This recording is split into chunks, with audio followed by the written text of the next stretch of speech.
Well, one thing hasn't changed, even though I think we, people in general, fans, we take the NCAA tournament for granted. But when you sit there and see your name come up, you start watching film on your opponent, you don't take anything for granted. Beauty of being here a while and going through a lot of tournaments is you kind of had success different ways as a 1, 3, 5, 7 seed, and you've had failures in the same ways as a 1, 3, 5, and 7 seed. So I've kind of understand what it takes. I think that's my advantage with my team. It's convincing them that they got to trust what I tell them during this whole period, because it's an exciting time to get to the tournament. The best thing about the tournament is, of course, the first game's the hardest to win, and it's always that way in any tournament. And but if you can get out of the first game and then you get out of the weekend, then everybody, it's just a coin flip. I think there's very few times we played in one with North Carolina that one team is so much superior to the rest that you can't look at, you can dream about having a chance. I don't know if you really have one. And but this year, I think, evident by listening to all the talking heads and listening to you guys and listening to myself and listening to other coaches, it is about as wide open as it's been. In saying that, I told you last night that we're almost more worried about ourselves than anybody else, because getting some consistency and maintaining that is going to be a very big key for us. We need to worry about Davidson, because they bring some issues that we haven't dealt with. They're one of the top 10 or 5 teams in the country shooting the 3-point shot, field goal percentage. They move the ball very well, a little bit like Iowa. They run a lot of motion, and so it's not as easy to scout or easy to prepare for players. The never relax statement that I put on the board more than a few times during the year will be in full bloom this game, because if you relax, you're going to get back cut, you're going to get curl cut. It's a very, very, very good, it's a talented team. They've got some experience, they've got some seniors, got the player of the year in the league, in Brockovic. They've got 4 guys in double figures. They got 4 guys shooting above 40% from the 3.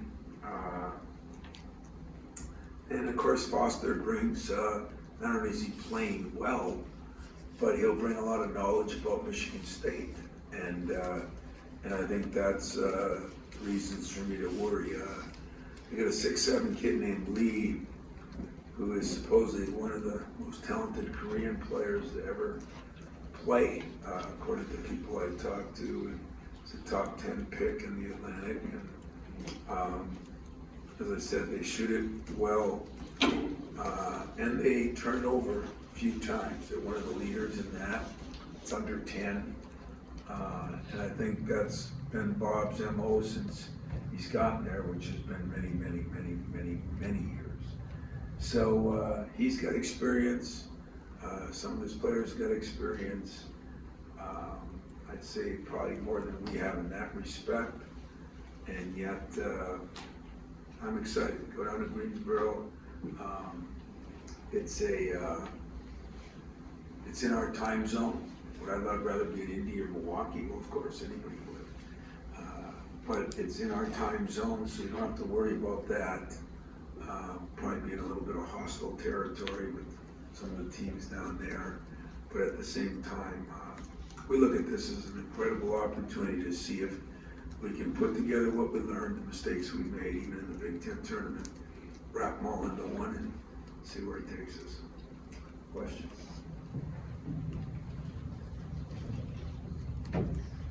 Tom, you mentioned you think the first game could be the toughest of the NCAA tournament. I wonder what are the dynamics that makes that, and last 10 years or so, it seems like that's kind of been the case more so for you earlier in your career. I think it's that way because the last 10 years there's more and more parity. I don't think it's all of us. I mean, everybody wants to, these stats where you lost to somebody in 1911. So history shows that that's all BS, as we all know. It's every year is a different team, every year is a different situation. I just think that this day and age, when people start making matchups, I mean, last night, who's definite in the Sweet 16, who's in the Elite Eight, who's in the Final Four, and usually 3/4 of the teams they pick aren't even around. It's like the social media, it used to be 50%, that's true, now it's probably down to 20. So I look at it as the first game is one that the players got to get used to playing. Everybody handles the tournament a different way. With our lack of experience there, meaning Gabe and last year it's just so hard to even put that in. Although other teams have some of the same issues. But what's happened now is with the transfer rule being like it is, people have transferred from other schools that at least have played in it. Like Tyson never played in it. He was so excited that there were motorcycles escorting us to the game. He thought he was in heaven. First he thought we were going to jail or something, and then he said, this is what it's like. I said, yeah, it's a little different than in Northern Michigan or Eastern, and so getting used to that is a factor if you haven't played in one. Now the issue is a lot of these teams have guys that are 5th and 6th year players that have played in them, maybe somewhere else, but at least they played in them. So I've always said the first game is the most important from day one. And of course, then when you guys interview me, if we win, I'm going to tell you the second game is the most important. That's just the way it is. So pick that up and you'll save yourself a lot of hassle, but it is hard, the first game. Tom, can you believe it's been 22 years since the Big Ten team won a national championship, and well, I hope you probably think you could win 6 in a row. I mean, do you think the drought could end with some of the higher seed teams in there this over the next month? I do. I think we got some really good teams in our league. From the Purdue's and Illinois and Wisconsin's, and there's the surprise team of Iowa that might be playing as good, is playing as good or better than anybody in our league right now. The tournament comes down to matchups. It always has, it always will. It's not necessary the best team wins. It's some of the matchups along the way. Do you have a small team that could play against a big team? Do you have a big team that could play against a small team? Do you have a pressing team? There's so many different facets of it that I just think right now we have a lot of teams in, 9 teams in. I mean, I think we were looking at last night, I don't know, do you know, it is something you should know, where all these stats out, that I think we played 17, 18, 19 games against, how many? 17. Against, opponents in the tournament. That seems like a lot out of 31, 32 games, probably weren't that even. So, I guess we're all battle tested, and but it just comes down to those matchups, and then does the ball go in the hole? I think we have a chance, but I thought we've had a chance. I mean, of the 8 Final Fours I've been in, I think 3 or 4, we've had 2 Big Ten teams in there.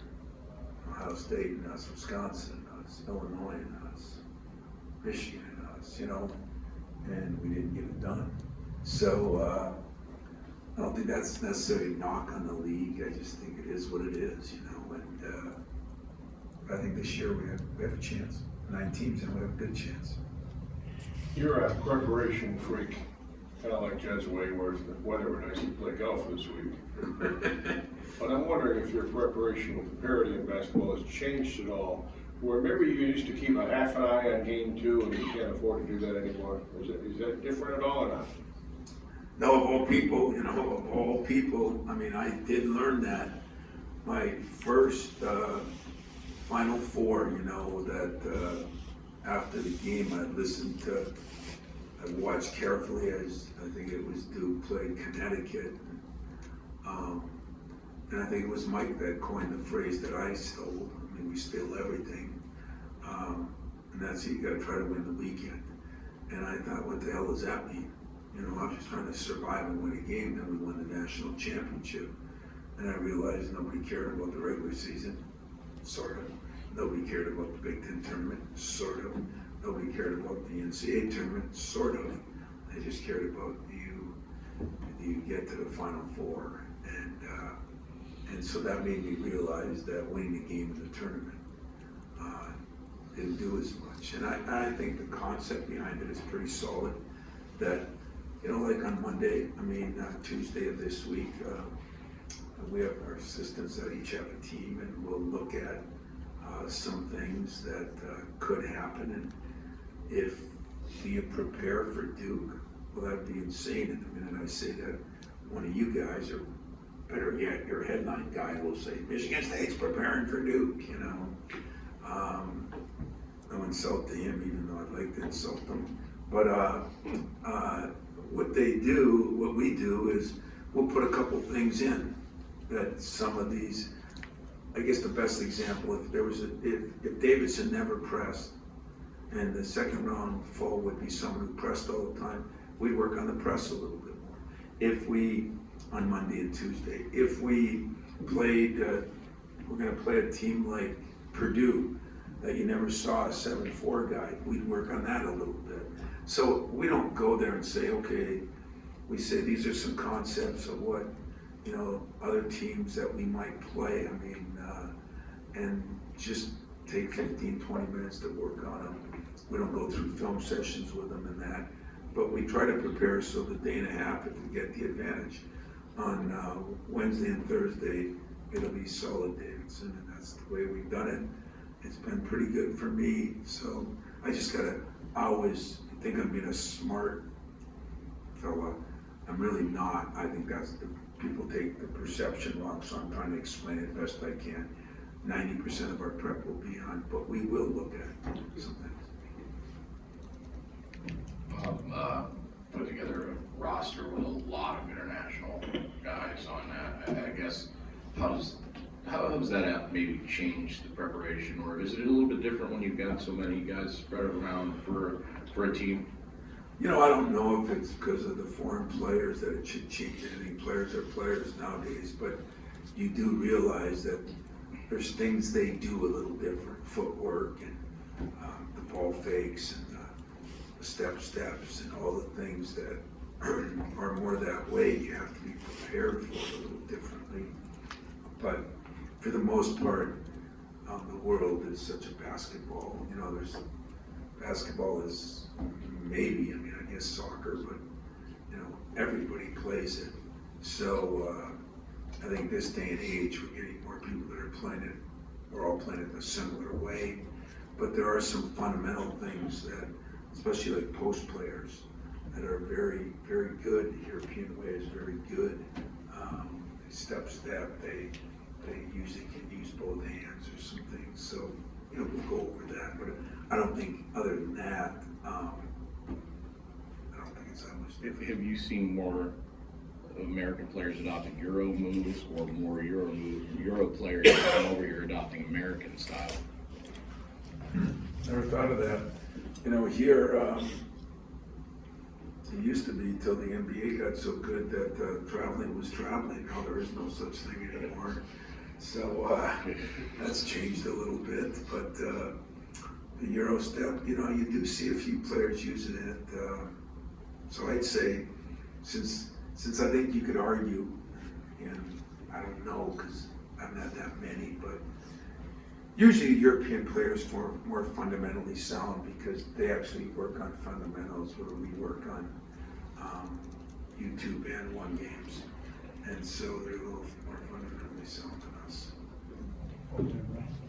Hey Tom, if Tyson is limited or out or whatever, what is Jaden ready for a different role in this game, or how do you handle that?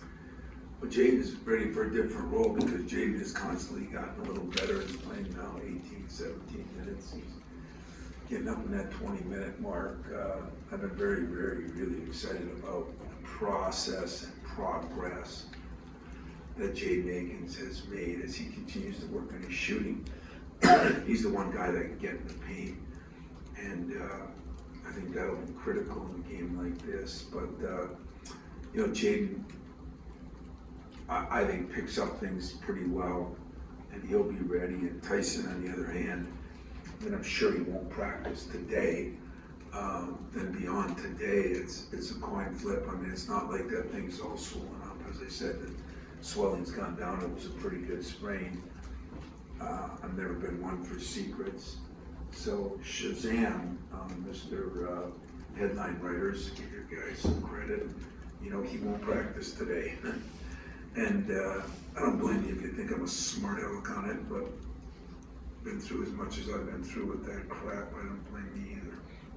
So, that being said,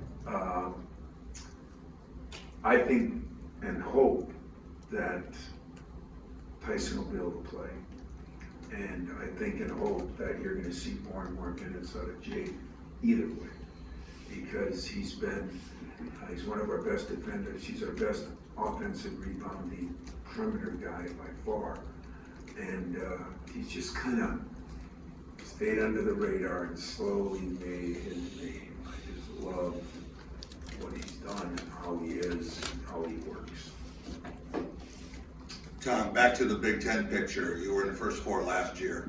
What would you tell Peichel and Woodson about that experience? And are you surprised that Rutgers and Indiana were that close to not making it in?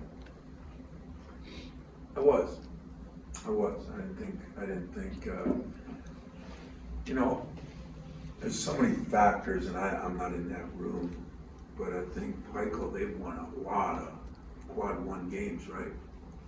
And everybody talks about those two losses. You know, I know that the whole year, I like that, you know, the end of the year shouldn't be that much better, but injuries do play a factor in this, and they're supposed to, and they had some injuries early when they lost some of those games, so I don't know how it works. I have enough trouble keeping track of my own team, but I was a little surprised in their case. Indiana was consistently a little more inconsistent like us, and but I think some of the big wins they had with, I guess it would be hard for me to believe that either one of those teams were the two of the better 68 in the country. And but that play-in game, what would I tell them? Cut out at the free throw line. I tell them that. And get a 13-point lead, find a way to win the damn game. I tell them that. I probably will tell them that. I'll call them today just so you guys reminded me. But I think it's, you know, when you get there, it's no different. Playing game is no different. You're part of the NCAA tournament. I mean, you get a chance to advance. Ask who was it that VCU with what's his name at Marquette? Shaka. And he did a hell of a job then, and he's done a hell of a job at Marquette this year. But Shaka did, you know, so nobody cared. UCLA, nobody cared that they were the playing game. They were playing in the Final Four, and so was Shaka. So maybe you should look at the glass half full, which I always do. It'll be good luck for Rutgers or for Indiana. Last year, when they matched you and UCLA, people said, oh, that's the TV game. Mm-hmm. Now there's one with Big Ten and Notre Dame. Do you think that enters into this? I think it's always all about the money. You answered your own question. You don't? I'm saying, I went through the mock selection thing one year and followed it exactly by the rules. And when we got bracket, there was like 5-6 things where like people would say you manufactured that. I'm not saying they don't, but you get them anyway. So you're gonna have to try. Middle? Huh? You're gonna play the middle? Typical. I'm just saying you could. Typical media guy. Saying you could follow it. You could follow it perfectly. You're true to form. Okay, all right. You could follow it perfectly and still get those. And it's still all about the money. Anyway. Those are some weird matchups, though, when you talk about those teams. When the other play-ins are completely opposite, it makes you, but I don't know, maybe not. I'm not privy to that, really don't care about that. And as a play-in team, if that's what you wanna call it, last year, when you get two of them that have been to Final Fours, in how many years have they had it? 6, 8? That's pretty damn good, so, I wouldn't feel bad about it, that's for sure. Anything else, John? Do you have any coaching buddies you lean on for Davidson, A10 or whatever? Oh, yeah, I mean, we all got friends that, I mean, I unfortunately wouldn't tell you if they were in the league, but we have assistants at places that we know, we have, I mean, as they do, I mean, Bob's been in it longer than I have, so, I'm sure he's got a lot of good friends in the Big Ten. But when you have, it's not as important as it was years ago because you have so much film on everybody. I mean, everybody's got every game of everybody. And so it just takes a little more work. And maybe if you had a friend that played against them twice or something, you validate what you're thinking. But I don't think there's many secrets out there. I really don't. So that wouldn't be our first, second, or third line of defense on this. Tom, you mentioned yesterday, being a guy who's had opportunities to leave and stay here, a guy who's had those things. Is there a kinship in that with coaches who have been in a place that combined more than 70 years?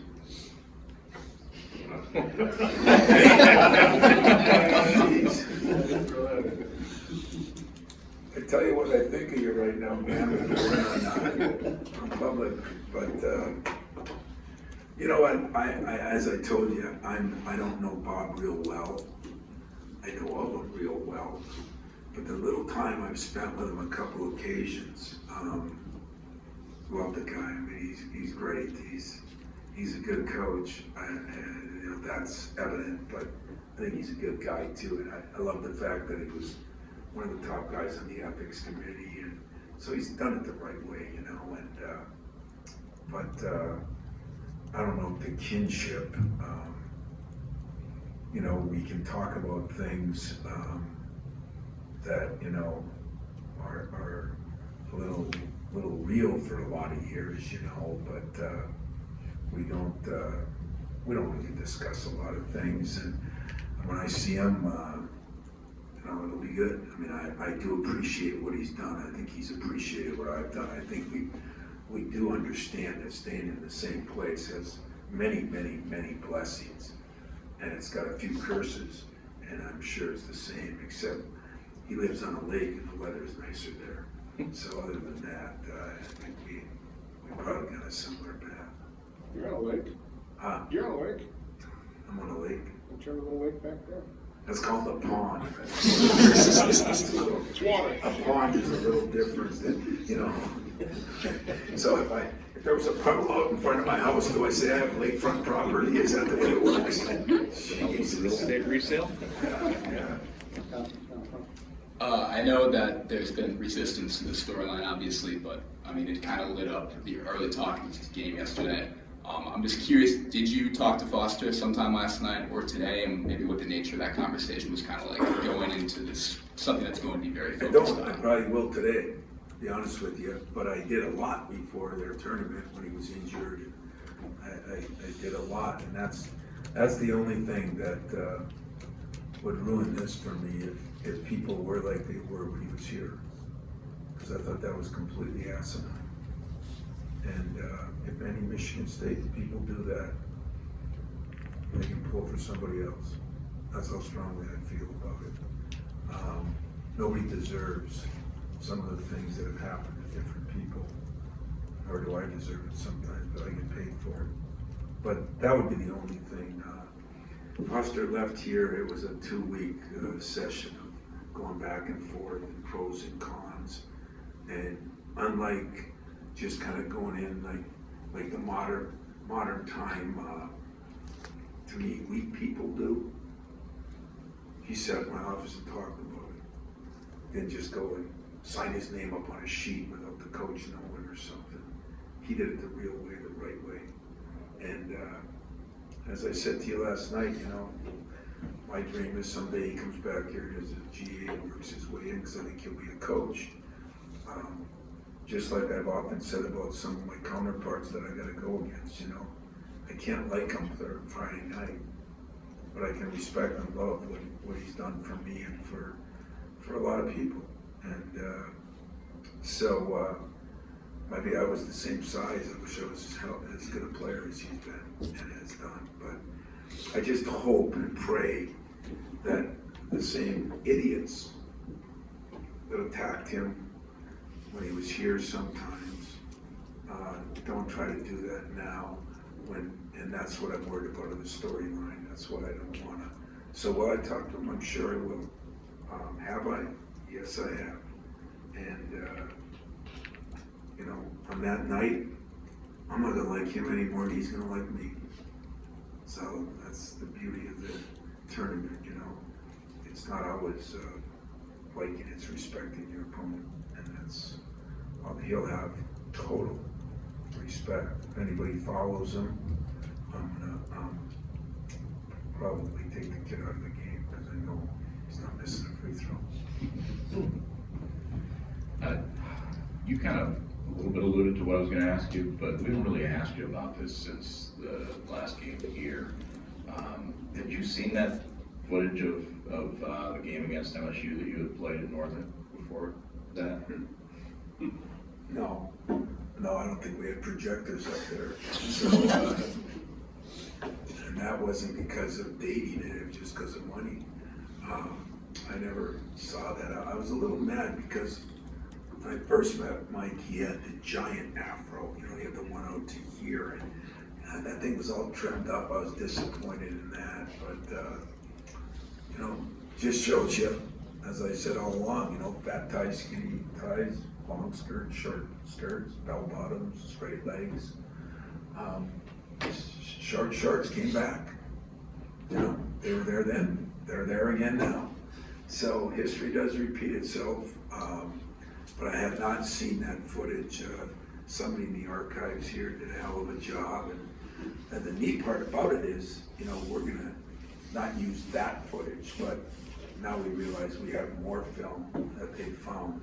So when we have our reunions and get those guys coming back from the 40s and 50s and 60s and 70s, and I met the guy, he told me they've got more than they even thought. So that'll be cool to have for former players, not for me and Mike. But it brought back good memories seeing Gus. You know, my buddy Mariucci happened to be in that weekend, and you know, he had a big students section. It was the Italian Army, and it was all that. And the place was packed. But think about Gus. Think about Gus in the middle of the winter, going to northern Michigan and playing us, and snowing so bad they couldn't land at the airport, so they had to land at K.I. Sawyer, which was the air base that had all the B-52 bombers. And the land there is, you know, you go up there on a private plane now, which I've done a couple times, and it's like landing a BB on a 4-lane highway, you know, it's so big. And he went through all that, and Gregory Kelser, and you know, it's kind of fun to talk to Benny White, talk to the guys that actually were up there. They thought they were in Siberia, and so it was good. But that broke the ice a little bit for all the stress that goes on. We did get to laugh. They took my team up there. I didn't know what it was about. We showed it on the big screen, and Garland and I laughed. So it was good to laugh at yourself once in a while. Anybody call you Tommy anymore? Yeah, there's a few people that call me Tommy.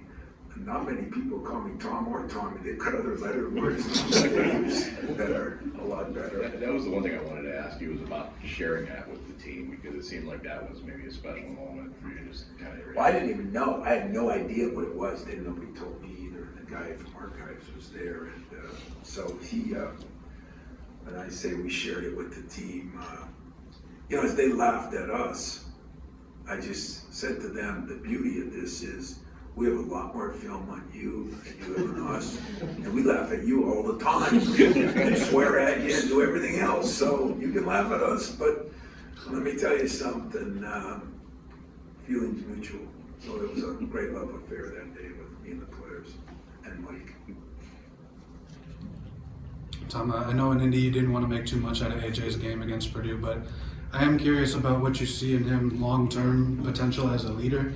It seems like from the outside, maybe he has some of those traits where he could develop into that guy that you have said that you don't really have right now. Well, we think he can. That's why we recruited him. I was disappointed in maybe the length of time it's taken.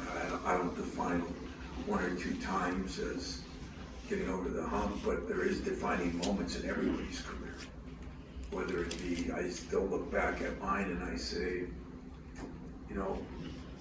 John Chaney might have saved my career, Seth Greenberg might have saved my career. That was all in those first year or two when we went down and played Seth and we won a game. It was against South Florida, who cares, right? But they were a tough team and kind of led us to go to Purdue and winning. John Chaney telling me about scheduling and what I should do there. And so there's defining moments in everybody's life or everybody's career. Can one game be a defining moment?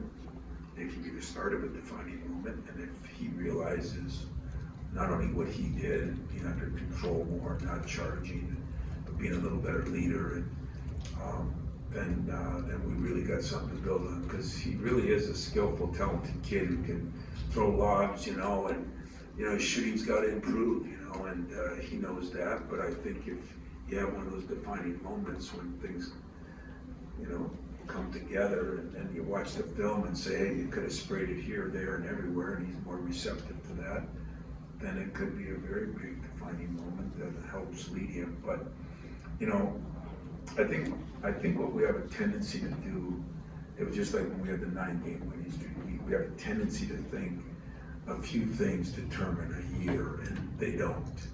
And AJ, I'm excited because I think he's made some progress. But, me, I'm not canonizing anybody until it's 21 days straight of it, as the world says. As a leader, though, do you see how that personality thing, not even basketball-wise, but just He's got being great that leader? leadership qualities, because what AJ is, to be a leader, you have to have some toughness, both mental and physical, if you ask me.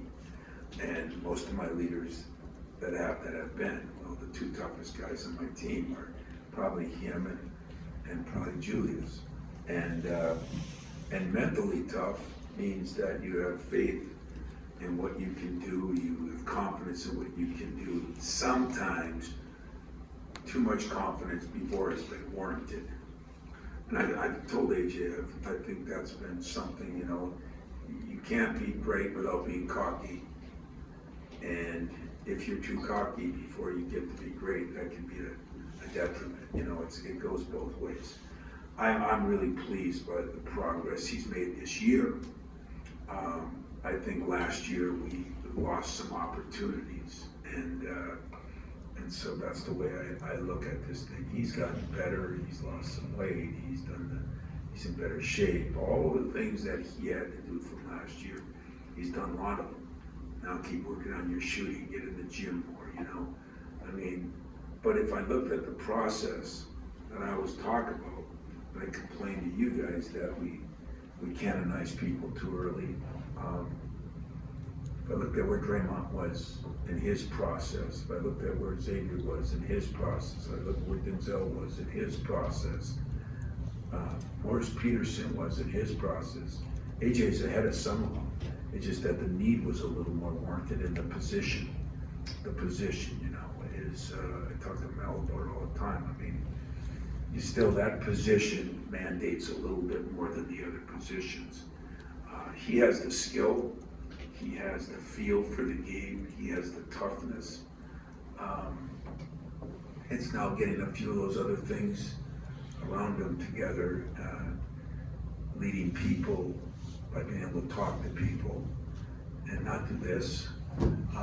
That's going to be the next major step for him. But I am excited for him. I had a long meeting with him last night because we have no idea the status of Tyson right now and how we're going to have to help other guys that could play the position that night if it doesn't work out. And he was great. So yeah, he's making progress. He really is. Time for one or two more. John. You, as a little off topic, you talked about doing things the right way, and I wonder, we saw Bruce Weber there in his post-game the other night, pretty emotional. It's just a message, I assume you talked to him, but your thoughts on just sort of Yeah, how it ironically, went and sort of reaction to it too. Ironically, Bruce, I think, was on that same ethics committee with John Beeline and of course Bob McKillop. I mean, those guys to me are some of the rocks of our profession. And you know, Bruce has been through it all. You know, he is a good friend. I think we became good friends because he survived Gene and I survived Judd. So we became good friends for that reason. I talked to Gene about it after a Wisconsin game and before a Purdue game, and I have talked to Bruce more than a couple times. Yeah, I thought his press conference was spot on. I thought he said what a lot of people like to say, but don't say. I give him a lot of credit for that. I think he told it like it is. I think